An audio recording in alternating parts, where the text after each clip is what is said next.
मेरा नाम मसूद आलम फलाही है। मेरी इब्तदाई तालीम गांव में हुई। उसके बाद मैंने मऊ के मदरसा फैज़-ए-आम और दारुल से पढ़ाई की। फिर जामिअतुल फलाह आज़मगढ़ मिर्ज़ागंज में मैंने वहाँ से आलिमियत फ़ज़ीलत किया। उसके बाद मैंने अलीगढ़ मुस्लिम यूनिवर्सिटी से मैंने बीए और बीएड किया। जवाहरलाल नेहरू यूनिवर्सिटी से मैंने एमए किया और यूनिवर्सिटी ऑफ दिल्ली से एमफिल पीएचडी किया। मैंने मौलाना आज़ाद नेशनल उर्दू यूनिवर्सिटी में पढ़ाया है। उसके बाद ख्वाजा मुईनुद्दीन चिश्ती लखनऊ यूनिवर्सिटी में मैं हेड डिपार्टमेंट ऑफ अरबिक और प्रोफेसर हूँ। इसी के साथ मैं dean faculty of arts and humanities भी हूँ। इसी के अलावा मेरे पास जो है dean faculty of legal studies की भी जिम्मेदारी है। 2020 में गवर्नर मैडम ने हमें यूनिवर्सिटी का जो है वाइस चांसलर बनाया था और मुझे राष्ट्रपति अवार्ड से अवार्ड किया गया है। मेरी 12 किताबें हैं, तकरीबन 130 से रिसर्च पेपर्स आर्टिकल्स हैं। 69 सिम्पोजियम्स में मैंने पार्टिसिपेट किया है। इसमें हिंदुस्तान के अलावा America, Turkey, Iran, Qatar, Saudi Arabia सब शामिल हैं। मेरी जी किताब रात पर मुसलमान ये फतवा लिटरेचर पे काफ़ी अहम मानी जाती है। जब 96 से मैं इस पर काम करना शुरू किया था, जब मैं स्टूडेंट था, मैं क्लास में था, तो उससे मैं इस पर काम शुरू किया मैंने। अच्छा सर, अब मैं सीधे आपने जो डेटा दिए हैं वो बहुत शानदार डेटा है और ये जब हिंदी में छप के आएंगे तो बहुत एक क्रांति बम की तरफ फूटेगा ये सारे डेटा। आपने दिया है डेटा 40 केंद्रीय विश्वविद्यालय में का डेटा है आपका, जिसमें आपने लिखा प्रोफेसर जो है 1125 टोटल प्रोफेसर है। अनुसूचित जाति के उसमें प्रोफेसर 39, मतलब 3.47%। अनुसूचित जाति है 8%। अनुसूचित दोबारा बोल देता हूँ, 1125 टोटल प्रोफेसर हैं, 39 अनुसूचित जाति के प्रोफेसर हैं, अनुसूचित जनजाति के प्रोफेसर 8 हैं, अन्य पिछड़ा वर्ग के प्रोफेसर 0 हैं। जी, ये जो आपने जो डेटा दिया है सर, तो ये क्या मुसलमानों का दिया कि ओवरऑल सबका दे दिया? क्योंकि मुसलमान में तो आएंगे नहीं अनुसूचित जाति, ओवरऑल है। ओवरऑल है। तो मतलब कि हिंदू ओबीसी भी नहीं है, 0 है। 0 है, लिखा हुआ है। जो ये आरटीआई से इसमें ये लोग जो है 52% अपने आप को दावा करते हैं और कहते हैं कि राजनीति हम ही तय कर रहे हैं, और ये 0 है यहाँ पे। इंडियन एक्सप्रेस की वो कोटेशन है, ये छपा है इसमें। जी जी, मैं देख रहा हूँ आपका, वो पूरा देख रहा हूँ मैं। तो फिर अच्छा, असिस्टेंट प्रोफेसर की बात कर लें तो टोटल 2620 जी, असिस्टेंट प्रोफेसर हैं, 130 एससी हैं और 34 एसटी हैं, और ओबीसी इसमें भी 0 है। जी, आप अंदाजा लगाइए, ओबीसी आई नहीं, हिंदू ओबीसी भी नहीं है। तो मुस्लिम तो बहुत बाद में आएगा, हिंदू ही नहीं है। जी, जी। सर इतना, मतलब इतने बड़ा ये घोटाला चल रहा है, कितने जमाने से ये घोटाला चला, कुछ पता ही नहीं चला। उसकी और 2 वजूहत है कि इससे पहले जो है, जब रजिस्ट्रेशन नहीं था, हाँ उनका पेमेंट नहीं हो रहा था, तो वो हाँ असिस्टेंट प्रोफेसर कहाँ पहुंचेंगे वो। हाँ फिर जिसमें जो क्रिमिनल क्राइटेरिया है हाँ कि आमदनी इतनी इससे ज़्यादा नहीं होनी चाहिए, उससे अगर मान लीजिए कोई एसोसिएट हो भी गया, उसकी आमदनी जो है ज़्यादा है तो नहीं पहुंच सकता वो। हाँ। अरे सर, मैं ये कह रहा हूँ सर कि 27% का कोटा तो बना ही दिया इन्होंने, तो कम से कम 27% तो लेंगे। लेकिन नहीं है ना, प्रैक्टिकल ये नहीं है। लाइक अगर होंगे भी तो उनको नहीं लिया गया है, प्रैक्टिकल ये है। वही तो मैं कह रहा एनालिसिस हूँ कर दिया कि गया है। इसलिए शॉकिंग तो इसीलिए है ना कि वो कम से कम, चलिए मैं अभी तक नहीं सब समझ में आ रहा है, 2008 के बाद तो दिखेंगे, क्योंकि ये डेटा आपने 2019 का डाला है, 2019 का जनवरी डाटा 17 है। 2019। ये तो आरटीआई से लिया गया है, आरटीआई के थ्रू सारे डेटा लिए गए हैं, सारे यूनिवर्सिटी से। सर ये मतलब बम की तरफ फूटने वाला है ये सब पूरा डेटा, क्योंकि लोगों को यकीन नहीं होगा। अच्छा, लोकसभा में बिहार में मुस्लिम सांसद आपने डाला है। आगे जो असिस्टेंट प्रोफेसर लिख लीजिए, 7,741 हाँ, में से जी जी। 931 जो है एससी है, 423 जो है एसटी है, 1113 ओबीसी है, 5,133 जो है अपर कास्ट हैं। अच्छा, इसको इसको ये डेटा हो गया, ये वाला डेटा सर। लोकसभा में बिहार के मुस्लिम सांसद 1952 से 1999 तक का कुल जी संख्या 49, कथित अशराफ वर्ग 36, पिछड़ी जातियां 12 और जिनकी जाति का मालूम ना हो 1। तो मतलब 49 में से 36 सिर्फ अशराफ थे। जी सर इसी तरीके से आपने डेटा डाला है बिहार का, तो मैं छोड़ दे रहा हूं। मैं यहाँ ऑल इंडिया मुस्लिम पर्सनल लॉ बोर्ड के आपने बताया कि टोटल 39 है कुल संख्या। जी 39 में कथित अशराफ वर्ग के 35 हैं और जी पिछड़ी जातियों के 4 हैं। जी तो ये ऑल इंडिया मुस्लिम पर्सनल लॉ की जगह all India ashraf personal law board नजर आ रहा है कि 39 में 35, मतलब कि आप 80%, 80%, 80 नहीं 90 हो गया भाई, कमाल ही कर रखा है इन लोगों ने।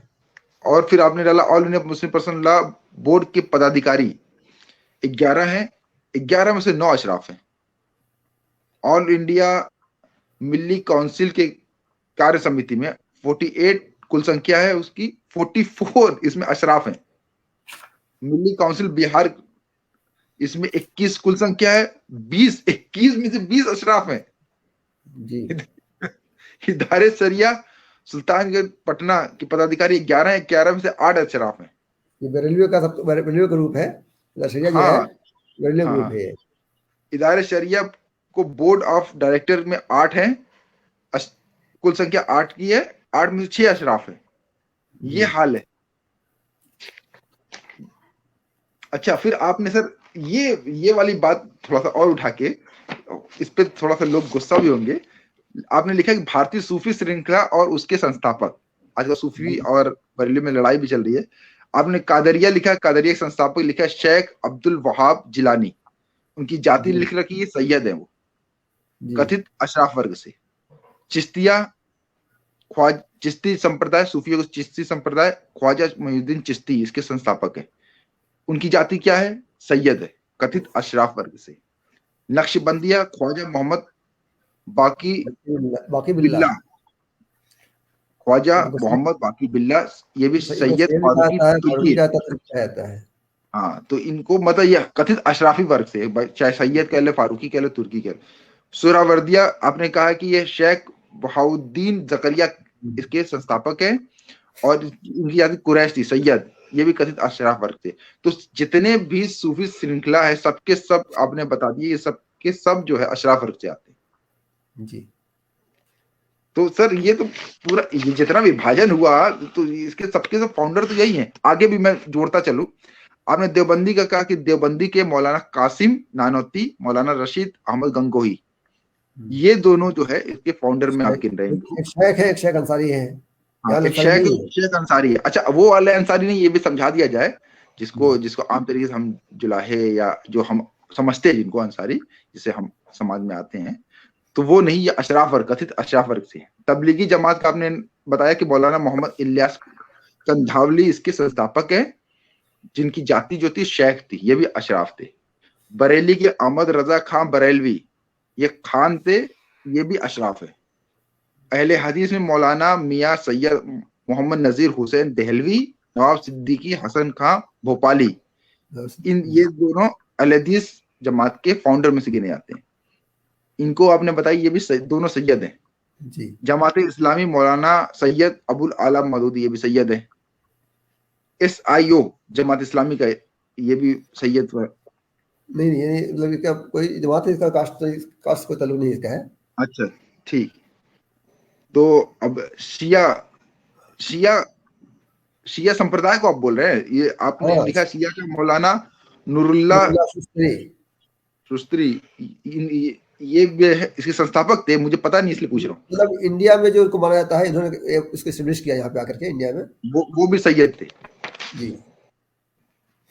आपने सर ठीक ठाक इसमें अच्छा, फिर आपने मैं देख लूं, ये इंपॉर्टेंट है इसलिए सबका नाम लेना चाह रहा हूं मैं। आपने लिखा भारतीय धार्मिक संप्रदाय का प्रतिनिधित्व मदरसा और उसके वर्तमान प्रबंधक देवबंदी फिरके का जो मदरसा है वो है अल जमीयतुल इस्लामिया दारुल देवबंद। इसके कुलपति प्रबंधक ये जो है मुफ्ती अबुल कासिम नानोती। इनकी जाति अंसारी पिछड़े वर्ग से। तो ये पहली बार आपकी पहला एडिशन जब आया था तब सर उस टाइम ये नहीं थे शायद, ये नहीं थे। ये पहली बार बने ना, पहली बार कोई अंसारी बनाए। जी जी जी। इसमें क्या आपकी किताब का भी कुछ असर है? आप नहीं कह सकते भाई, मैंने तो इस्लाह के लिखा, अगर इस्लाह हो तो अच्छी बात है। हाँ, किताब जो है मैंने रिफॉर्मेशन की लिखा है, अगर रिफॉर्म हो गया तो it is good, it is achievement of my book. हाँ अच्छा सर, मैं बात कर लूं, क्योंकि अभी के इस किताब के आपके पहला एडिशन आने और अब के एडिशन आने में ये बहुत से बदल गया। जैसे बरेलवी के इस वक्त के अल जामियतुल अशरफिया मुबारकपुर आजमगढ़ हमारे यहाँ के है, ये मौलाना अब्दुल हाफिज, ये अंसारी, ये भी अंसारी है और पिछड़े वर्ग से हैं दोनों। देवबंद के और बरेलवी के दोनों पिछड़े वर्ग से आ रहे। अहले हदीस के जो है जामियतुल सल्फिया बनारस मौलाना शाहिद जुनैद, ये भी अंसारी पिछड़े वर्ग से आ रहे हैं। तो अभी जितने भी लीडिंग जो जिनके संस्थापक भले ही सैयद रहे हों, अशराफ रहे हों, अभी उनके जो जितने जो इस वक्त प्रबंधक हैं, जो प्राचार्य हैं, कुलपति हैं, ये सब के सब अंसारी पिछड़े वर्ग से। तो क्या इनके अंदर इतनी ताकत है कि ये जातिवादी जो इनके मौलाना ने जो बात कही है, जो फतवे दी, उन सबको नकार दिया जाए, नकार दें या उसको हटा दे, सिलेबस से ही हटा दे कि तुम इसमें जो है सफी उस्मानी ने बहुत जातिवाद फैलाया, उनका निसाब से हटा दो? नहीं हटा सकते, नहीं हटा सकते। पता है कि कुछ दिन और रिफॉर्म होगा तो उसको बदल देंगे, उस जगह पढ़ाया जाएगा, लेकिन अभी प्रेजेंट पोजीशन तो नहीं है। मतलब कि वो पद पर भले ही आ गए, लेकिन वो निसाब वही चलेगा जो पहले से अशराफों ने तय कर रखा है। जी जी। अच्छा सर, ये हम देखते हैं कि इतने ज्यादा जातिवाद फैला हुआ है। आपका एक बड़ा मशहूर कोटेशन है कि एक जेएनयू से पढ़ा हुआ एक अशराफ लड़का तो जातिवाद के खिलाफ खड़ा भी हो सकता है, हो जाता है, पर मदरसे से निकला हुआ लड़का कभी भी जातिवाद के खिलाफ नहीं खड़ा होता। तो उसकी वजह क्या, यही निसाब है? मेरा क्लासमेट अंसारी है, बिहार का, नेपाल का है, और हमारे खिलाफ रहता है कि हमने जो है ये इस्लाम मुफ्ताद पे लिखा है। कहता है कि इस्लाम में सैयदों की रिटर्न उसका वजह है, इस्लाम में सैयदों की अहमियत है। जो अंसारी है फलाही है, सोच लीजिए आप, फलाह जो बहुत लिबरल माना जाता है, यहाँ पे किसी मसला नहीं पढ़ाया जाता है, जहाँ पे कुरान हदीस बात की जाती है, यहाँ पे जो वही से मैं पढ़ के वही से मैंने लिखा मैं, हमारा सदर ने बहुत सपोर्ट किया, कुछ अपोज किया, सपोर्ट किया, सपोर्ट किया कि आप लिखिए, इखलाफ इस्लाम के हैं। वहाँ का लड़का पढ़ा हुआ अंसारी है, जो नेपाली भी है और बिहारी भी है, कभी अपने आप को नेपाली कहता है, बिहारी कहता है वो, और अहले हदीस भी हो गया है वो, मतलब पढ़ा लिया है, हदीस भी हो गया है, अब उसको गालियां देता है उसको इस किताब की वजह से। अभी आपका कई कोटेशन क्या है सर कि आपका कई कोटेशन मैं खुद भी उसको एडिट मतलब कि हिंदी में लिख के, क्योंकि किताब उर्दू में है, अभी हिंदी में काम चल रहा है, तो उसको मैं खुद भेजता रहता हूँ। तो उस पर कई बार ये है कि अभी जैसे माहौल बना हुआ है कि हर उस किताब को जो जातिवाद को प्रमोट कर रही है उसके खिलाफ एक बहुजन समाज में एक प्रतिक्रिया चल रही है कि उसमें एडिशन आना चाहिए, उसको बदलाव होना चाहिए। लेकिन अच्छा, इसमें जो अशराफ वर्ग है वो कूद के आगे भी है कि हाँ देखो कितना अच्छा और कितना अच्छा, लेकिन वो अपने समाज में मौजूद कमियों पे बात ही नहीं होती। आपने ये किताब लिख दी, कितने लोग इसके विरोध में खड़े हो गए कि ये जो है रहमतुल्लाह अलैह के ऊपर इल्जाम लगा रहे हैं। भाई हमारा एक उस्ताद था जो जेएनयू में मेरे पीएचडी नहीं दिया, उसने मेरी नौकरी के पीछे पड़ गया, मेरे खिलाफ इंक्वायरी बैठवा दिया, फर्म लिखता रहा इसी किताब की वजह से। ये तो खुल के आया था, बहुत लोग अंदर थे, वो भी मौलवी था, जो उस्ताद में वो भी मौलवी आलिम था, मौलवी था वो। तो सर ये मुझे इसको मतलब और ऑडियंस के लिए समझना चाह रहा हूँ कि इनके अंदर इतना जातिवाद है, इन किताबों में इतना जातिवाद फैला पड़ा है। एक तरीका बाबा साहब अम्बेडकर का मनुस्मृति दहन कर दिया, उन्होंने जला दिया क्या कि वो प्रतिक्रिया स्वरूप जलाया, मतलब कि वो क्या होता है कि समाज को जगाने के लिए कुछ एक्सट्रीम कदम उठा के उन्होंने काम कर दिया। तो मुस्लिम समाज में कभी कोई ऐसा उठा जो इनकी किताबों को जलाने का, सिर्फ मैं लिटरली जलाने की बात नहीं कर रहा हूँ, मतलब खारिज कर देना, खत्म कर देने के ऊपर उठाओ कि भाई खत्म करो इस किताब को, इसको निसाब से निकालो, ये सब किताब खराब है। अभी तक मेरे नॉलेज में नहीं है ऐसा कि कोई किसी ने ऐसा कदम उठाया हो या उठाने की हिम्मत किया हो। मैं आपको नहीं उठा सकते, इसलिए मैं आपको 2 एग्जाम्पल देता हूँ कि मौलाना अब्दुल सलाम साहब मारपुर के थे, शायद उन्हीं की किताब है तारीफ़ुल मिनवाल। जी सर, उन्होंने मेरे पास है। उन्होंने जो किताब लिखी थी, मैं आपको एग्जाम्पल दे रहा हूँ, उन्होंने किताब लिखी थी तो अपने उन्होंने 1.5 साल के बेटे के नाम से किताब छापी और अपना नाम नहीं डाला। उसी के साथ साथ जो है हाँ, अबुल हसन उबैदुल्लाह रहमानी, ये तारीख़ुल मिनवाल व अहलहू किताब नाम है। ये किताब असल में अब्दुल सलाम मारपुरी ने लिखी थी, लेकिन न जाने किन मसलहतों की वजह से उसे अपना नाम न शाया करके अपने 5 साला साहबजादे मौलाना अबुल हसन उबैदुल्लाह रहमानी मारपुरी के नाम से उन्होंने किताब छापी। 1914 में छापी थी। इसी तरह मुफ्ती मोहम्मद शफी साहब की किताब के खिलाफ एक किताब मौलाना हबीब रहमान आज़मी ने लिखी थी, जिसका नाम था अहकाम क़वाद की शरई हैसियत। लेकिन उनके 67 साल बाद, उनकी वफात के बाद जो है 1999 में छपी। कितना जोर और कितना गलबा रहा होगा, मतलब डर रहा होगा, इसके लोग जब किताब नहीं छाप सकते थे तो किताब इनके जो जबकि वो अहले हदीस थे, मौलाना अब्दुल रहमानी, मौलाना ये देवबंदी थे, हबीब रहमान आज़मी मौके, लेकिन उसके बावजूद ये हिम्मत नहीं कर सकते कि अपने आप छाप सके। तो उन्होंने मतलब ऐसे लोग नाम छापे जो लड़का 5 साल का था, कोई जानता नहीं था उनको। उससे उनका डर या माहौल आप सोच सकते हैं कि मतलब जी सर। चीज समझ निकाल सकते हैं। तो मतलब मैं अब्दुल कलाम आज़ाद ने कहा था कि जो रूलिंग फैमिली होती है, रूलिंग कौम होती है, उसके असर बहुत होते हैं। अगर आज अफ्रीका के लोग जो है रूलर बन जाए तो लोग जो है अपने आप को काला करना शुरू कर देंगे, हम काले बन जाए। वही हाल है ये, मतलब ये जहनी गुलामी है।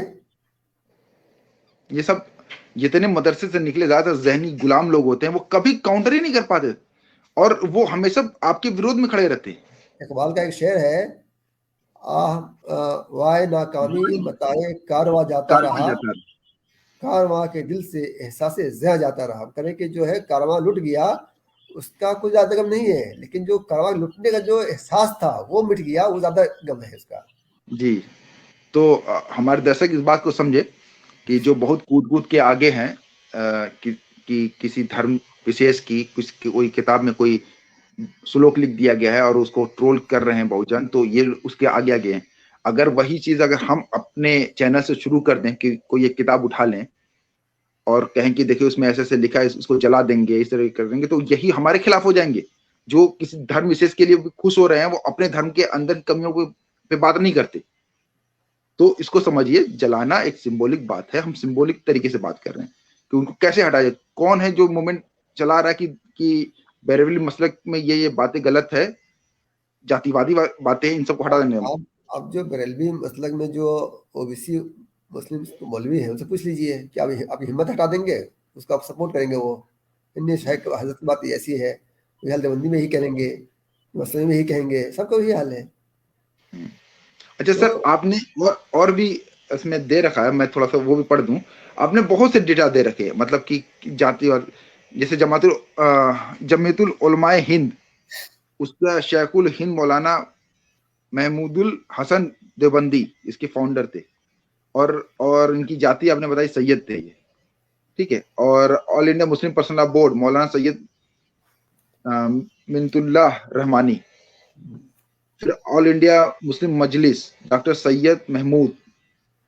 तो आपने एक लंबी लिस्ट आपने जारी कर दी है, और सभी के all India Muslim League sir Sultan sir Aga Khan, ये सब जो है ये भी सैयद थे। तो एक लंबी लिस्ट हम जारी कर दी कि ये सब जो है सैयद शेखों ने बनाया।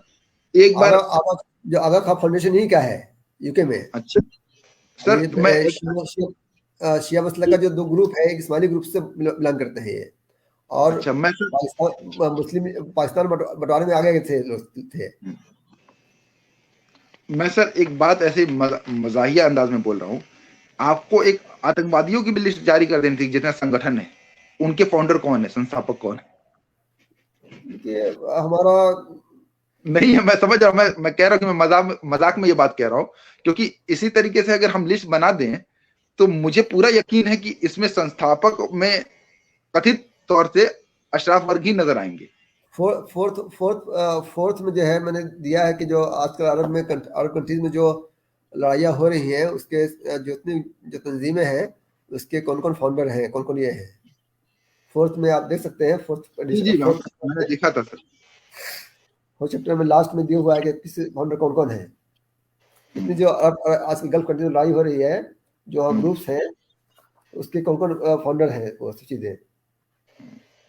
तो बताने का मकसद ये सब, ये डेटा देने का मकसद ये है कि एक बार आपके दिमाग में बुद्धि आपकी खुले कि देखिए कि भाई कौन लीड कर रहा है आपको, कौन है जो आपको बोलने से रोक रहा है, कौन वो लोग हैं जब हम कोई बात कहते हैं तो हमारे सवाल को ही एड्रेस करना नहीं चाहते, हम पर तोहमतें लगाते हैं, हमको दबाने की कोशिश करते हैं। कौन वो लोग हैं जो आपको सोचने से भी रोक रहे हैं, बोलना छोड़िए सोचने से भी जो रोक रहे हैं, वो कौन लोग हैं? अच्छा सर, हमने बहुत देर से बात कर ली, सारे तकरीबन बात हो गई। एक आपने ये Urdu, Arabi, Farsi, Islamic studies, Sunni Shia theology, कुरानी studies, Islamic history and culture, Arab culture, oriental studies in Arabic and Persian के शिक्षकों, असिस्टेंट प्रोफेसर, एसोसिएट प्रोफेसर की सामयिक श्रेणी आरटीआई से प्राप्त की आपने। उनकी एकत्र की गई जानकारी का निचोड़ आपने बताया कि कुल 21 यूनिवर्सिटी पूरे देश में है जहां पर ये सब्जेक्ट पढ़ाए जाते हैं। ठीक है, जो ऊपर मैंने नाम लिया, इस्लामिक स्टडीज, उर्दू, फारसी, अरबी, जितना नाम लिया मैंने, ये पढ़ाए जाते हैं, 21 यूनिवर्सिटी में पढ़ाए जाते हैं। शिक्षकों की कुल संख्या है 296 जो उसमें कार्यरत है। कथित अशराफ वर्ग हैं उसमें से 296 में से 272 सिर्फ अशराफ वर्ग हैं। अनुसूचित जाति के 3 हैं, अनुसूचित जनजाति के 3 हैं, अन्य पिछड़ा वर्ग के 18 हैं। जो 18 है वो भी 1990 के बाद है, जब जो है मॉडल कमीशन लागू हो गया तब की बात है वो। आप इससे अंदाजा लगाइए कि किसका कब्जा है उर्दू, अरबी, फारसी, इन सब पे, इस्लामिक स्टडीज पे किसका कब्जा है, कौन लोग हैं वो? क्यों नहीं आपका हो रहा है? उर्दू बचा रहे हो, उर्दू पढ़ा रहे हो बच्चों को, तुम्हारे बच्चा क्यों नहीं बन रहा प्रोफेसर, लेक्चरर? कौन रोक रहा है उसको? नियुक्ति तो यही लोग करते हैं ना, यही प्रोफेसर बैठेंगे ना उसके इंटरव्यू में, तो क्यों नहीं होने दे रहे हैं ये आपके बच्चों को? पीएचडी होने के बावजूद परमानेंट नहीं हो पा रहे आपके बच्चे। उर्दू आप पढ़ा रहे हो, उर्दू बचा रहे हो, पढ़ाते रहो, बचाते रहो उर्दू। संघर्ष जहां भी है उसके संघर्ष के ऊपर कौन बैठा है? वो अशराफ ही बैठा है। चाहे वो भारत पाकिस्तान विभाजन के रूप में हो, चाहे देवबंदी बरेलवी के विभाजन के रूप में हो, मसलकों के विभाजन के रूप में हो, चाहे सूफियों में मसलकों के विभाजन के रूप में हो, सबके केंद्र में कौन नजर आ रहा है? वो नजर आ रहा है अशराफ। और क्यों नजर आ रहा है? क्योंकि उसको सत्ता चाहिए। तो वो सत्ता नहीं मिल रही तो अपना अलग संगठन, अपने अलग विचारधारा, अलग संप्रदाय बना के ही अलग हो जा रहा है।